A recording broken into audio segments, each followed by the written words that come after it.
Hello everyone, this is Yasin Sakarkar, Ahmed Abdullah Gharib private industrial training institute के YouTube channel पर आपका स्वागत करता हूं। आज हम देखेंगे सिंगल फेज के कुछ मोटर्स के टाइप्स, जिसको हम बोलते हैं टाइप्स ऑफ कैपेसिटर मोटर। ये बहुत ही इम्पोर्टेंस सिंगल फेज में मोटर्स है। ये 3 तरह के कैपेसिटर मोटर्स होते हैं जो आज हम देखने वाले हैं, जिनका डायग्राम मैं इस तरफ बनाया हूं। तो सबसे पहले हम देख रहे हैं परमानेंट कैपेसिटर मोटर।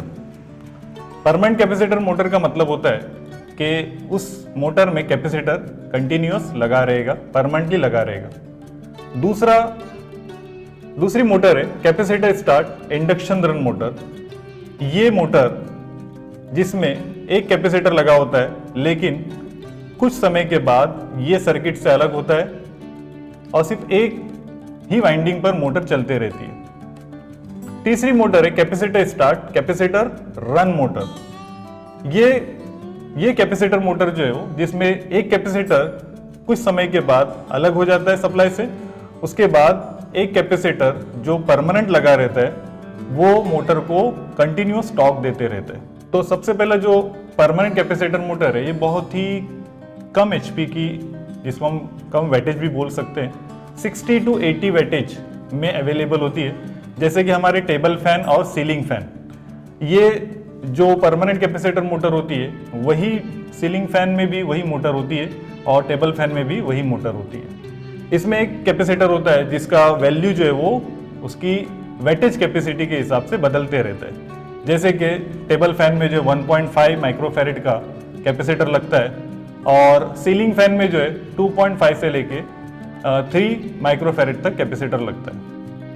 ये कैपेसिटर कंटिन्यूअस वाइंडिंग से जुड़ा हुआ होता है और कंटिन्यूअस टॉर्क देते रहता है। दूसरी जो motor capacitor start induction run motor में बता रहा था, इसमें capacitor start induction run motor, इसमें परमानेंटली जो है वो कैपेसिटर नहीं लगा रहता, बल्कि एक स्विच होता है जिसको हम सेंट्रीफ्यूगल स्विच कहते हैं।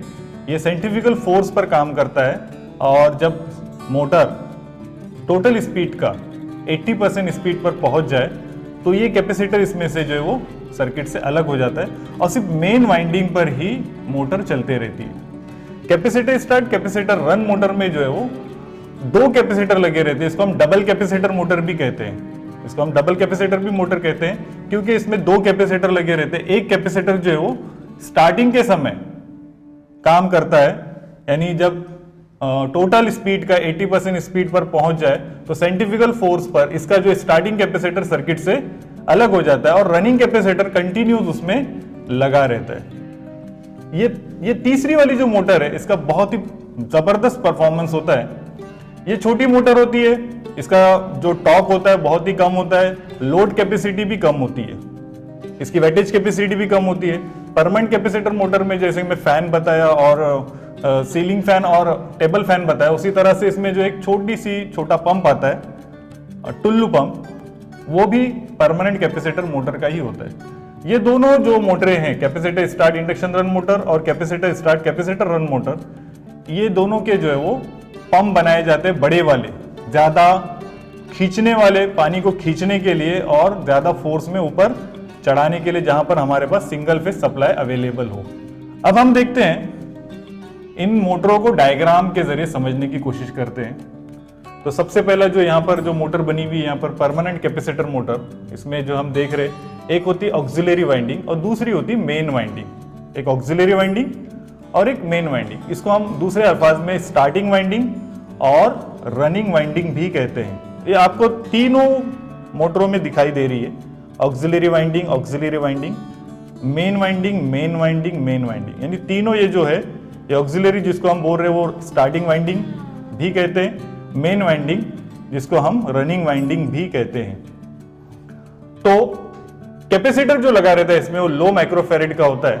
इसको जब हम सिंगल फेज सप्लाई देते हैं तो आप देख रहे हो कि ये ऑक्सिलरी वाइंडिंग जिसको हम Z1 और Z2 से दर्शा रहे, उसी तरह से मेन वाइंडिंग को हम U1 और U2 से दर्शा रहे।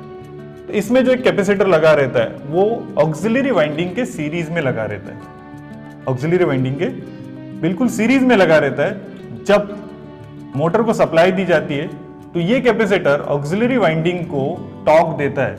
ये कैपेसिटर यहाँ पर क्या काम कर रहा है, स्टार्टिंग टॉर्क देने का काम कर रहा है।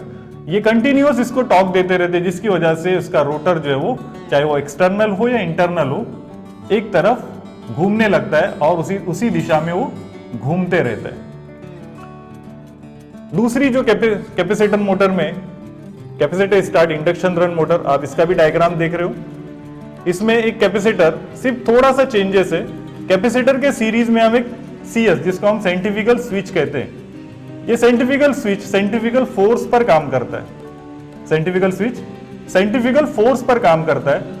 ये मोटर के अंदर की तरफ लगा रहता है। आप इसका कंस्ट्रक्शन, मोटर का कंस्ट्रक्शन अब देखते हैं तो ये जिसमें कैपेसिटर होता है वो बाहर की तरफ होता है, रोटर इंटरनल होता है, वाइंडिंग दोनों भी जो है वो इंटरनल होती है, और सेंट्रीफ्यूगल स्विच है शाफ्ट, रोटर के शाफ्ट पर लगा रहता है।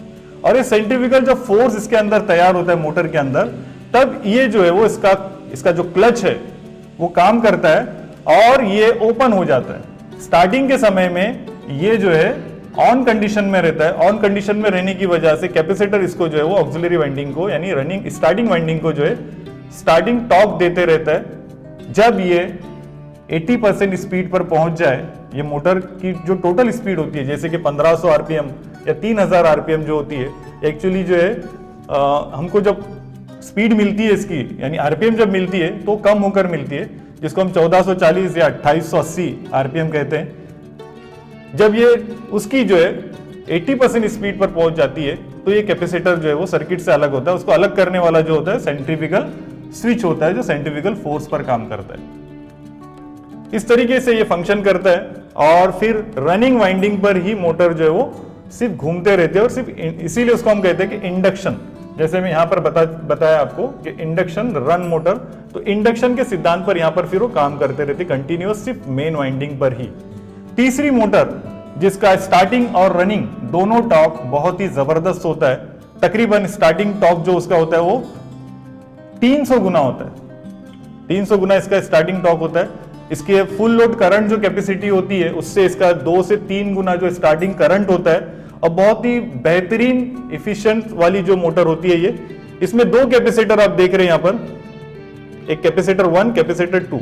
कैपेसिटर 1 जो होता है वो लो वैल्यू कैपेसिटर होता है, और कैपेसिटर 2 जो होता है वो हाई वैल्यू कैपेसिटर होता है। इसका मतलब है कि जो कैपेसिटर हाई वैल्यू वाला है वो सेंट्रीफ्यूगल स्विच के सीरीज में जुड़ा हुआ है। इस तरीके से देख रहे हैं आप, ये डायग्राम जो दिख रहा है आपको, इसमें वाइंडिंग, ऑक्सिलरी वाइंडिंग, यहां से आप देख रहे कनेक्शन, तो ये कैपेसिटर के अक्रॉस में जो है वो हाई वैल्यू कैपेसिटर लगा हुआ है, और उसके सीरीज में सेंट्रीफ्यूगल स्विच लगा हुआ है। इसका मतलब है कि जब ये सेंट्रीफ्यूगल स्विच ऑपरेट होगा तो ये कैपेसिटर जो है वो सर्किट से अलग हो जाएगा।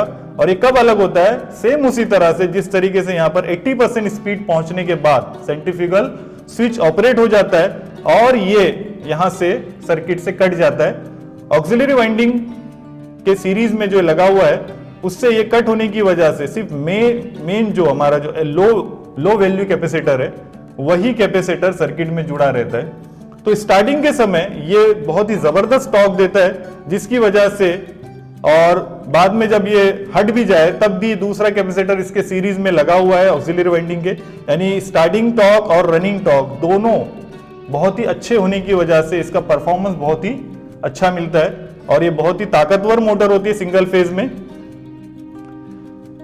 मेन वाइंडिंग और स्टार्टिंग वाइंडिंग, इसमें थोड़ा सा वाइंडिंग के इसमें फर्क होता है।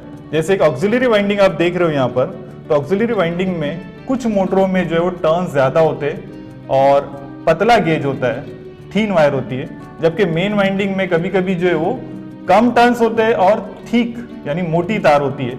तो ये सेम उसी तरह से जो है वो हर एक में अलग अलग जो है वो वेटेज के हिसाब से इसमें वाइंडिंग की जाती है। वाइंडिंग इसका जो है पूरी तरह से अलग होता है। इसका एक टॉपिक होगा, इसका एक लेक्चर होगा, मैं इंशाल्लाह आगे लूंगा। उम्मीद करता हूं कि आज का ये सिंगल फेज कैपेसिटर मोटर जो आपको अच्छी तरह से समझ में आ गया होगा। इसमें बहुत सारे और मोटरें हैं, जैसे कि shaded pole motor, repulsion motor, universal motor और भी है, लेकिन इसको समझाना बहुत ज़रूरी था कि कैपेसिटर मोटर में एक्चुअली क्या फ़र्क होता है। तो इस तरीके से ये फ़र्क होता है। उम्मीद करता हूँ कि आज का ये सेशन आपको पसंद आया होगा। हमारे वीडियो को लाइक और शेयर करें और हमारे YouTube चैनल को सब्सक्राइब करें। Thank you.